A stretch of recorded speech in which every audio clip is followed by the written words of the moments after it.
শ্রীকৃষ্ণ কীর্তন সম্পর্কে প্রমথনাথ বিশি একটা গুরুত্বপূর্ণ মন্তব্য করেছেন। মন্তব্যটি এই রকম যে শ্রীকৃষ্ণ কীর্তনের রাধার যেখানে শেষ, পদাবলীর রাধার সেখানে আরম্ভ। এই মন্তব্যটাকে আমরা বিশ্লেষণ করতে পারি এইভাবে যে শ্রীকৃষ্ণ কীর্তনের রাধার তো একটা ক্রমবিকশিত রূপ রয়েছে। যদি শ্রীকৃষ্ণ কীর্তনের শেষ খণ্ডে আসি রাধা বিরহের মধ্যে, তাহলে সেখানে দেখতে পাবো পদাবলীর যে রাধা তার প্রতিধ্বনি আমরা শুনতে পাচ্ছি।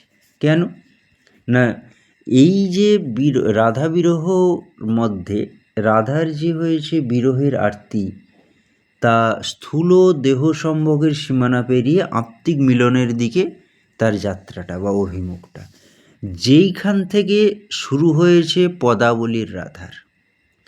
পদাবলীর রাধা কি? তিনি কৃচ্ছ সাধন করেছেন, ত্যাগ স্বীকার করেছেন, দুঃখের আগুনে প্রেমের অগ্নি পরীক্ষা যেন হয়েছে তিনি দিচ্ছেন। আর তার পূর্বাভাস তো আমাদের এই যে শ্রীকৃষ্ণ কীর্তনের রাধা বিরহে শুরু হয়ে গেল না, তিনি যেন হয়েছে রতি থেকে আরতির দীপশিখা হাতে নিয়ে শ্রীকৃষ্ণ কীর্তনের রাধা বৈষ্ণব পদাবলীর রাধার সমকক্ষতা দাবি করছেন।